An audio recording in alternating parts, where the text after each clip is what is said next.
Estábamos hablando por estos días acerca de altares y habíamos comenzado esta serie. Hoy vamos a tener la segunda, podríamos decir, clase o vista o punto de vista de altares, y hemos nombrado el tema del tabernáculo. El tabernáculo es la figura del Jesucristo y la figura de las cosas que iban a venir, es sombra de lo que iba a suceder después.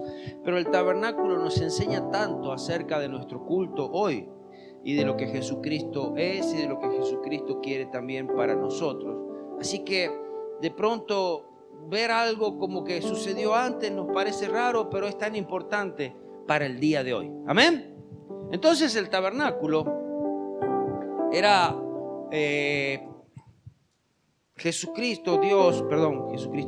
Dios le había mostrado a Moisés allí en el monte Sinaí toda la estructura y cómo lo iba a hacer al tabernáculo. El tabernáculo era una tienda móvil, portátil, que cuando Dios indicaba la debían mover y armar en otro lugar. Allí el tabernáculo representaba y simbolizaba la presencia de Dios en medio del pueblo. De hecho, todas las tribus estaban... ¿Tenés la foto del tabernáculo, por favor?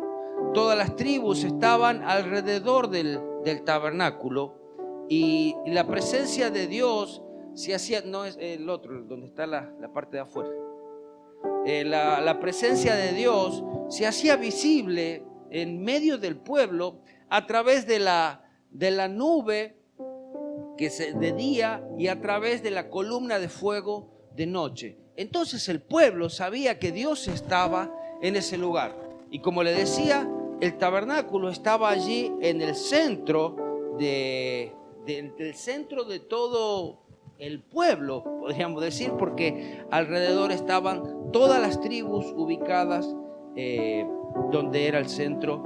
Era el lugar donde los israelitas iban a presentar sus oraciones, era el lugar donde los israelitas iban a presentar sus sacrificios para ofrecer a Dios y alabanzas a Dios. Cuando la columna de fuego o la nube se movía, el pueblo y aquellos que estaban destinados al armado y desarmado, que eran los levitas, de todo esto tenían que levantar y mover y ubicarse en el lugar donde la columna indicaba. ¿Qué significa?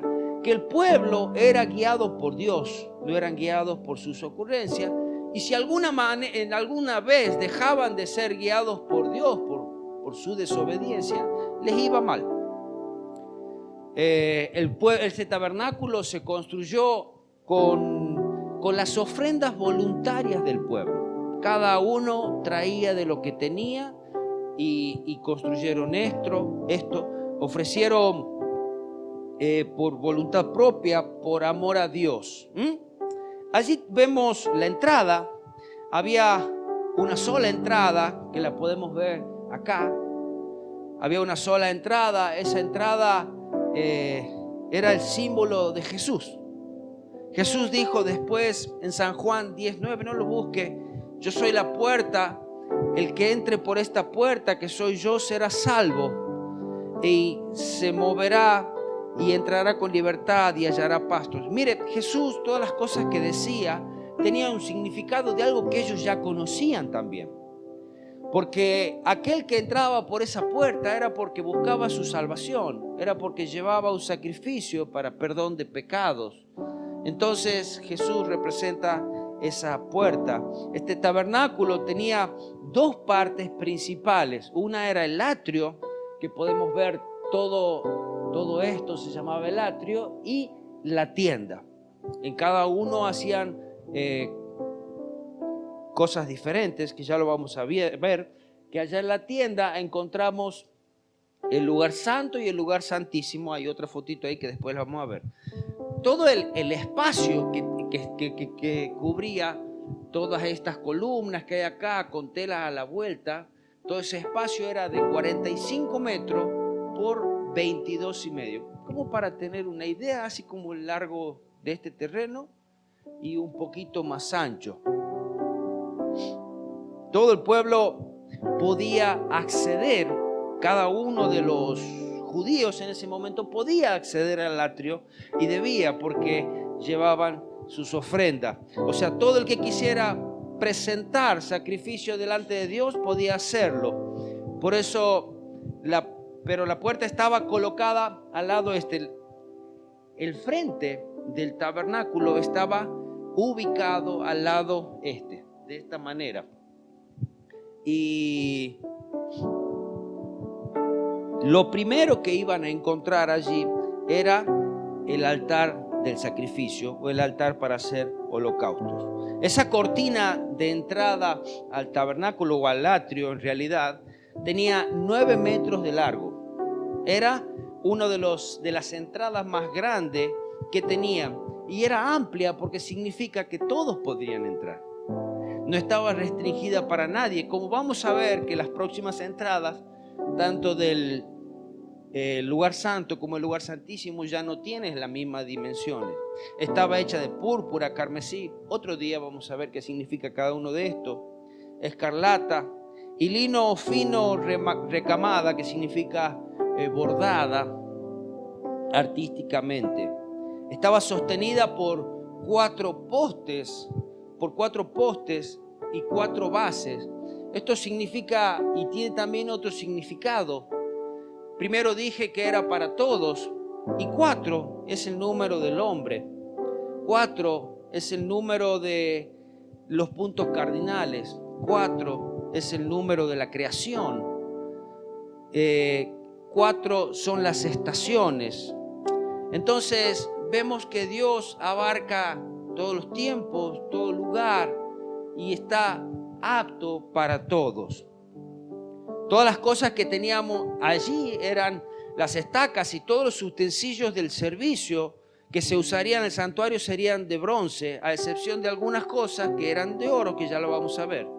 Y el bronce representa la fuerza, la resistencia y el juicio divino. A causa de la justicia de Dios, el hombre necesita acercarse a Dios. Y le daba una salida, como vimos el otro día. El altar era, a pesar de que Dios mostraba el pecado, pero también daba la salida, cómo ser libre del pecado. Y cómo ese pecado en estos casos era cubierto. Amén. Cuando entrábamos allí al tabernáculo, lo primero que encontrábamos era el altar de bronce, que allí se hacían los sacrificios. Podía ser todo el pueblo, y era, como le digo, lo primero que el hombre veía cuando entraba. Y eso sería de recordatorio, que cada vez que entramos a la presencia de Dios, lo primero que debemos hacer es ofrecer sacrificio. Nos enseña en el Nuevo Testamento, nos habla de sacrificio de alabanza. Ese sacrificio en oración para recibir perdón por nuestros pecados, para ser limpios, para ser aceptos delante de Dios, para que nuestra comunión con Dios sea restablecida si algo la ha cortado. Todo el altar este altar era cuadrado, estaba cubierto de bronce, era de una sola pieza, tenía allí una reja, tenía 2 metros 30 aproximado por lado, era bastante grande, era una parrilla bastante grande, se hacía un buen asado allí. Literalmente era eso, era carne asada lo que se ponía allí. Era de 1,30 metros de alto, contenía a los lados, hay otra de las fotos que está el altar solito. A ver. Y tiene unas varas para poder ser transportado, y tenía también como unas rampas para poder subirse hacia ellos. Amén. Ese era el primer altar. Después, avanzando un poquito en el tabernáculo, teníamos la fuente, el lavacro, la fuente que era para lavarse. Esta fuente se hizo, dice, con los espejos de las mujeres que servían a la puerta de la tienda de reunión. Cada una de las mujeres y hombres cuando salieron de Egipto, ¿recuerdan? Les sacaron todo lo que tenían, oro, plata, bronce, ropas que de pronto, pon el otro, que de pronto también en un momento habían hecho el becerro de oro, con eso se acuerdan. Pero en este caso, antes los espejos eran de bronce. No había espejos como hoy tenemos, de vidrio, pero antes eran de bronce, bien pulido. Entonces ese no es. No, afuera. Entonces utilizaban allí, hay una foto ahí que está, el que está, indica de afuera, la parte de afuera. Bueno, allí se hizo esta fuente y allí se podía ver. A su vez que tanto el sacerdote que oficiaba la ceremonia, al entrar debían, bueno, acá estaba la fuente esa. Allí. Debía lavarse las manos, y ya vamos a ver un poquito más adelante. Cuando se acercaba a la fuente se podía ver a él mismo, porque era una fuente de bronce y de pronto también se reflejaba. Estaba colocado entre el santuario, o sea, la tienda aquella, y el altar de sacrificio. Esta fuente contenía agua para que Aarón y sus hijos, que eran los sacerdotes, se lavasen las manos y los pies antes de entrar en ese lugar para ofrecer sacrificio, y Aarón también antes de entrar al lugar santo. Siempre que entren a la tienda de reunión o se acerquen al altar, debían presentar al Señor esa ofrenda por fuego. Debían lavarse las manos con agua y los pies para que no mueran. Mira, no ha cambiado eso el Señor, porque lo ha hecho por estatuto perpetuo, dice. Y esta será una ley perpetua para Aarón y sus descendientes, para todas las generaciones. Aquellos que ministran a Dios, aquellos que sirven a Dios, deben tener una vida santa, una vida pura, manos, pies lavados. Porque Jesús le decía a sus discípulos, recuerdan cuando Jesús dice, voy a lavar los pies, y Pedro dice, no, ¿cómo no me vas a lavar los pies a mí? Y Jesús le dice, si no lo hago, no van a tener parte conmigo. Entonces allí Jesús le enseña, si no se lavan los pies y las manos, no tendrán parte. Entonces Pedro dice, lávame todo. No, dice, ustedes ya están limpios, solamente necesitan lavarse los pies y las manos, porque eso representa las acciones diarias. Amén. Y dice en Éxodo 30, 20-21, cuando entren en el tabernáculo de reunión, se lavarán con agua para que no mueran. Cuando se acerquen al altar para ministrar, para quemar la ofrenda encendida para Jehová, se lavarán las manos y los pies para que no mueran. Lo tendrán por estatuto perpetuo, él y su descendencia por sus generaciones. Amén. Ninguno de nosotros somos de la tribu de Leví, pero debemos saber que esta es la forma que Dios quiere que nos presentemos ante Él. Amén. Adentro de la tienda o ese santuario, que solo los sacerdotes tenían acceso a este lugar, o tienda de reunión también se les llama, debían cruzar una cortina que era de tela de azur, púrpura y escarlata. Estas cortinas estaban sostenidas por 5 columnas de acacia revestidas con oro. La madera de acacia, que sería acá, esta sería la entrada. La madera de acacia representa la naturaleza retorcida del hombre. Cómo esa naturaleza retorcida del hombre puede ser usada para su gloria si es cubierta por él, que el oro representa su santidad. Amén.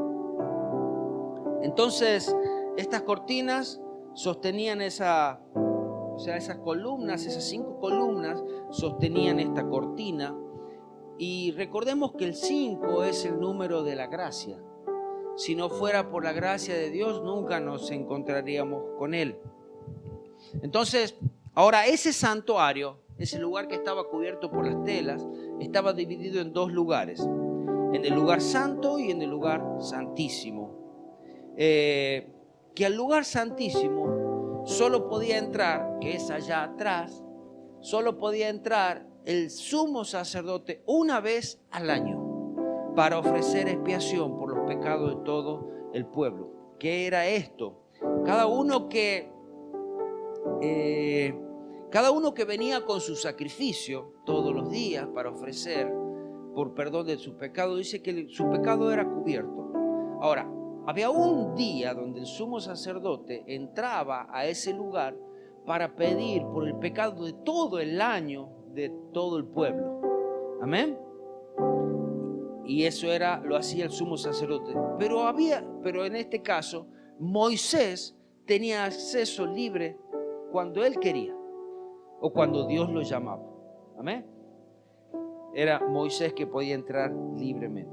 En el lugar santo, que era esta parte de aquí de adelante, podríamos dividir este salón, eso sería el lugar santo, y para aquí sería el lugar santísimo, separado por una tela. Vamos a ubicar las cosas que están en ese lugar.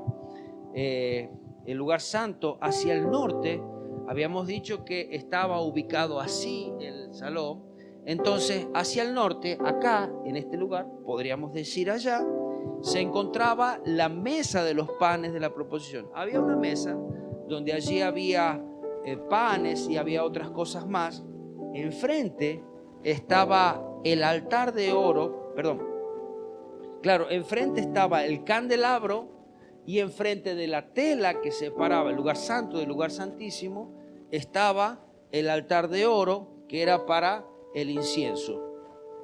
Amén. ¿Estamos entendiendo cómo está la ubicación? ¿Vieron? Acá estaba la mesa de los panes, el candelabro y el altar de oro donde se quemaba el incienso. Después había otra tela que separaba el lugar santísimo y ya vamos a ver qué había ahí adentro. Ahora, la mesa de los panes era de acacia revestida de oro, madera de acacia. Sobre ella había 12 panes que siempre debía estar delante de Dios. Siempre debía estar esos 12 panes. Dice, los 12 panes servían para recordar ese pacto que Dios había hecho con su tribu, con su pueblo. ¿Y por qué eran 12? Porque era un pan por cada tribu. ¿Amén? Entonces nuevamente vemos que Dios estaba allí, o cada pueblo, cada uno estaba representado en ese lugar. Recordaba la provisión fiel de Dios. Aún sobre estos 12 panes debía haber incienso, que era una ofrenda encendida hacia Jehová. Además se colocaban sobre ella platos, platillos, jarras y cuencos hechos de oro puro. Estos se utilizaban, los platos, los platillos probablemente se utilizaban para, contenían el incienso. Ahora los frascos, los cuencos y la otra cosa eran utilizados para las libaciones, que eran las ofrendas líquidas o ofrendas de bebidas. Entonces, todas estas cosas que se utilizaban también estaban allí dentro. Ahora, el pan de la proposición literalmente significa el pan del rostro, que significa que estaba colocado ante la presencia o el rostro de Jehová. Amén. Todo eso estaba allí delante de cada sábado, cada sábado. Los sacerdotes debían reemplazar todos estos panes. Lo hacían una vez a la semana por panes frescos.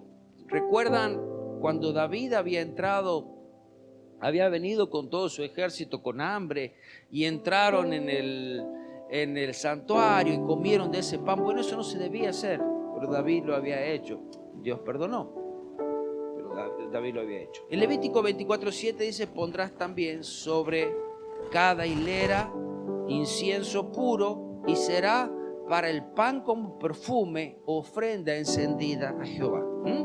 Estaban allí los 12 panes y tenían que tener ese incienso que era también ofrenda para Jehová. enfrente de esta mesa de los panes estaba el candelabro. El candelabro estaba hecho de oro puro, labrado a martillo. Mire, oro puro, imagínense un candelabro más o menos de esta estatura, de oro puro, todo macizo. Era de una sola pieza y era muy bien ordenado, con copas, dice, su cáliz, sus flores.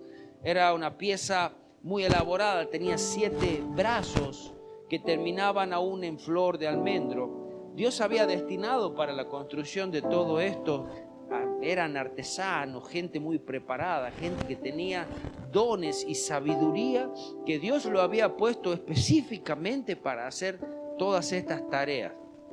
Cuando uno se pone a ver cada detalle que tenía, era una obra de arte. Tenía 7 lámparas el candelabro que alumbraban toda la zona que estaba delante de él. Tal como Dios alumbra el camino de sus hijos, tal como Dios alumbra nuestro camino.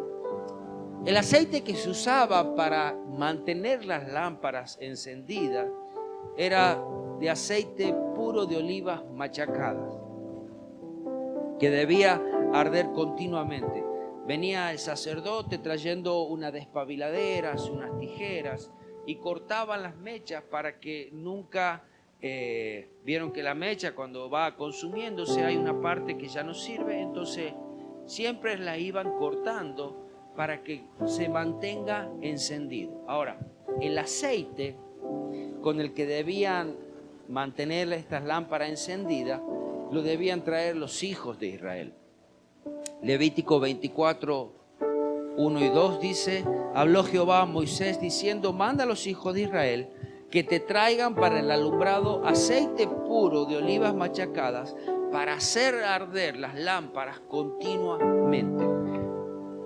Si bien sabemos que el aceite puro de oliva puede mantener encendida una lámpara, como lo hacían en esta época, si bien, ¿cómo se obtenía este proceso de sacar aceite? Nosotros no nos toca hoy tenemos luz eléctrica, no nos toca, ni siquiera tenemos cerca aceitunas, pero eso representa las vidas tratadas de los hombres. Para que el Espíritu Santo pueda en nuestras vidas tomar ese lugar, pueda haber esa unción en nuestras vidas, el Espíritu Santo va tratando y tratando con nuestras vidas. Cuando nos sentimos, Señor, estamos siendo tratados por ti, ¿sabe lo que está sucediendo? Tu vida está siendo preparada para alumbrar. Tu vida está siendo preparada ¿Vieron que a veces estamos en los cultos y hay días que puedes decir, no ha pasado nada? Pero hay días que vas a decir, qué lindo que estuvo el culto. ¿Sabes lo que pasó? Comenzaste a abrir tu boca y principalmente esa vida que está siendo tratada, que ha sido tratada, comienza a alabar a Dios, comienza a exaltar a Dios, comienza a agradecer a Dios. Y allí comienza a fluir ese Espíritu Santo y allí comienza a fluir esa unción del Espíritu Santo. ¿Amén? ¿Quién lo trajo? El pueblo. Es el pueblo.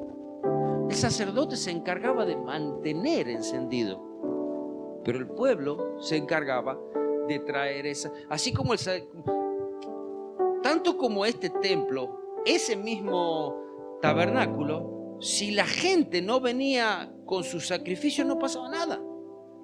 Era un lugar casi histórico, podríamos llamar, y sin sentido. En todos casos se necesita un pueblo humilde, un pueblo necesitado, un pueblo que se acerca a Dios, un pueblo que trae su ofrenda, un pueblo que trae en este caso el aceite para que sigan mantenidos. Es más, ni siquiera lo veía el pueblo eso, porque era algo que el sacerdote lo llevaba adentro y preparaba y volcaba el aceite en las lámparas y la mantenía también encendidas. ¿Vieron? La importancia. No, a veces venimos y esperamos que uno haga todo. No, vos sos el sacerdote, encárgate. O vos sos el que dirigís, encárgate. Vos estás al cargo de la reunión, encárgate. No, era el pueblo, casi la herramienta principal para Dios. Entonces, avanzando un poquito en ese lugar santo, encontramos el altar del incienso. Era más pequeño, era de bronce cuadrado, hecho de no era de oro, perdón, hecho de madera de acacia y revestido en oro. Tenía cuernos de oro en cada esquina. Todo el altar estaba formado de una sola pieza, estaba colocado enfrente del velo que separaba el lugar santo del lugar santísimo. Sobre este altar Aarón debía encender incienso aromático cada día. Este incienso representa esa adoración y debía mantenerse encendido. Y lo llamativo que para que ese altar esté encendido, los carbones se debían traer del altar de sacrificio. O sea, que si no había un altar de sacrificio, no había un altar de adoración. Porque lo que hacía este altar, ustedes habrán visto que si tienen una brasa y le echan algo encima de la brasa, ¿qué hace? Humo. Entonces ese humo que llenaba todo ese lugar, y aún principalmente el lugar santísimo, era un incienso preparado con aromas especiales. No podía ser cambiado, no debía ser de cualquier forma, sino que Dios había indicado cómo tenía que ser.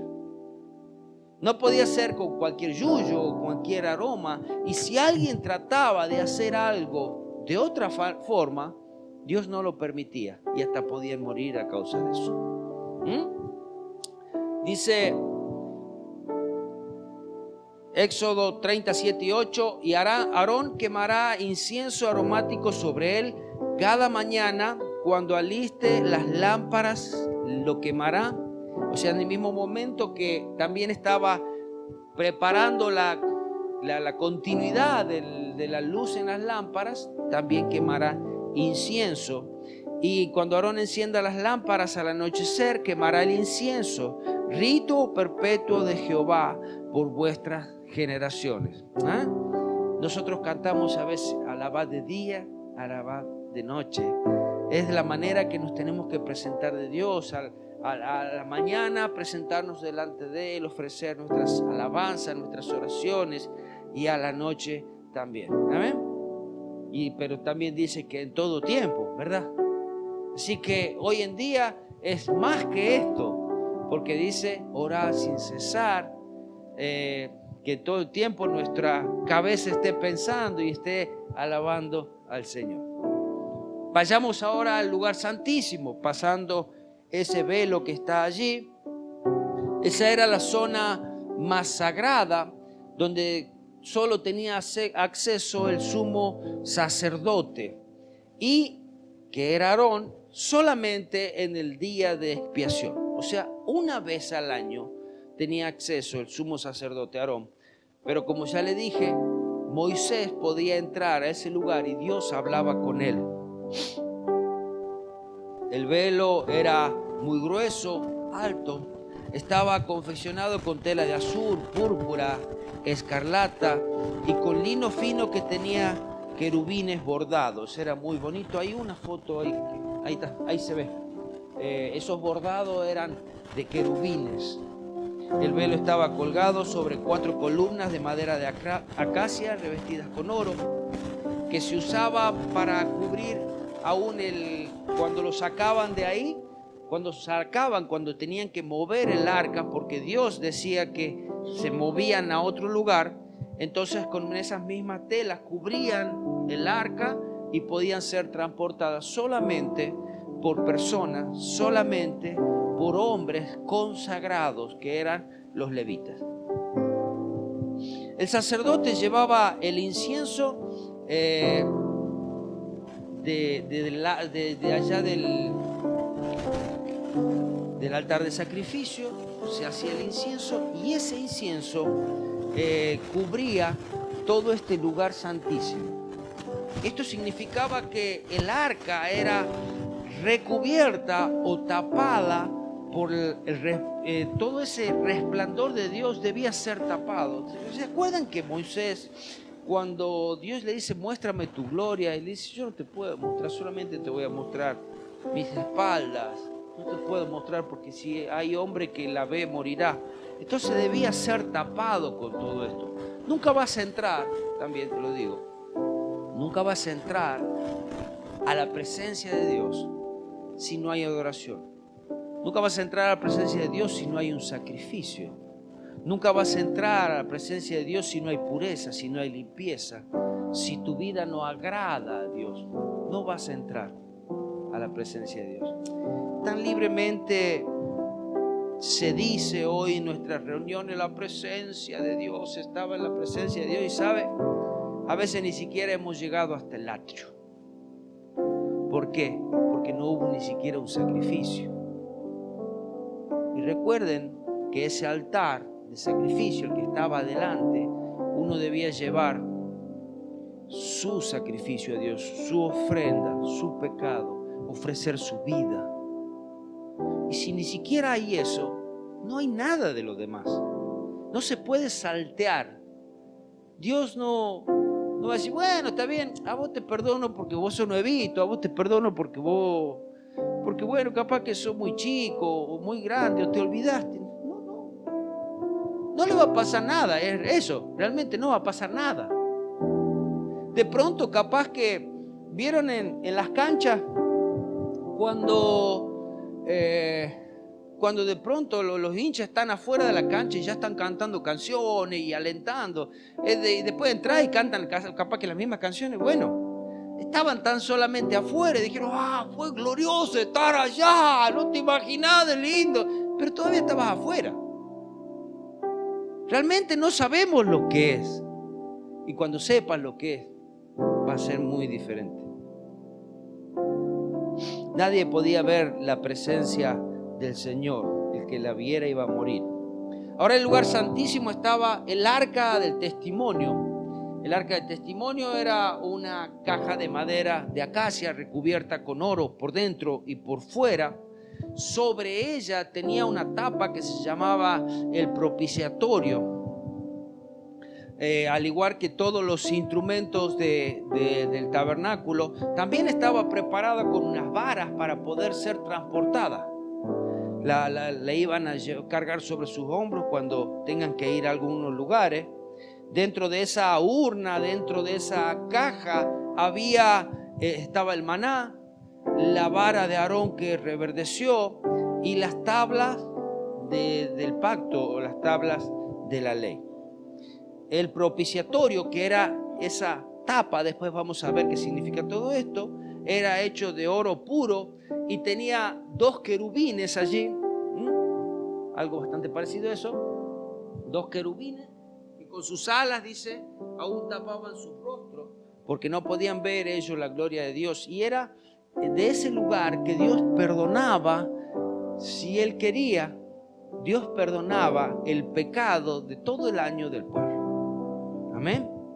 Porque aún después les voy a contar, el sacerdote, el sumo sacerdote, cuando entraba para ofrecer esa sangre que tenía que traer desde allá, desde el altar, por el pueblo, tenía que entrar con su ropa, vestido en santidad, y tenía una piola atada en su pierna y tenía unas campanitas.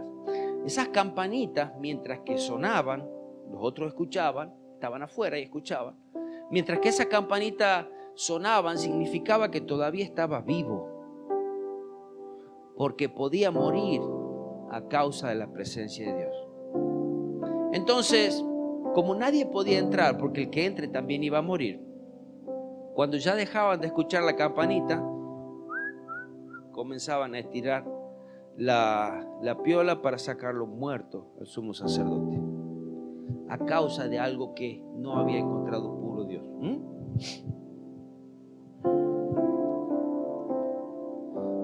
Era desde ese lugar que Dios hablaba a su pueblo, Dios comunicaba lo que quería para su pueblo. Tantas veces Moisés se presentaba en ese lugar y, como les decía, el sacerdote llevaba carbones encendidos desde el altar de bronce hacia ese altar de oro que estaba enfrente de la puerta, frente de la tela donde estaba este lugar santo. Que allí ese lugar se tenía que llenar de ese humo del incienso, podríamos llamarle de la gloria de Dios, donde usted mismo alguna vez se habrá dado cuenta que cuando la presencia de Dios está fuerte, es como que usted tiene que desaparecer. Es el momento donde yo no puedo hacer nada. Es el momento donde no puedes hacer nada. Solamente necesitas arrodillarte y hasta esconder tu rostro a causa de su presencia, y te sientes hasta impuro poder estar en ese lugar. Y solamente hay agradecimiento y sabes que es por la misericordia de Dios que estás allí. Amén. Y yo creo que el que estaba en ese lugar no podía alzar sus ojos, no podía ir a reclamarle a Dios. No era un lugar ni siquiera para ir a pedirle, porque sabe, era un lugar solamente para dar gracias por la misericordia de Dios. Como un Dios tan grande podía acercarse al hombre, como un Dios tan grande podía hablar con el hombre, como un Dios tan grande podía guiar al hombre en su misericordia. O sea, si no hay sacrificio, no hay adoración. No podemos escuchar la voz si no hay un sacrificio, si nuestras vidas no están arregladas con Dios. No podemos ver cómo Dios se manifiesta si nuestras vidas no están arregladas con Dios.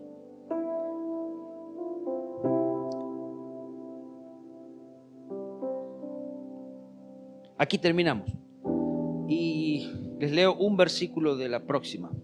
Dice: y llamó Jehová a Moisés y habló desde el tabernáculo de reunión.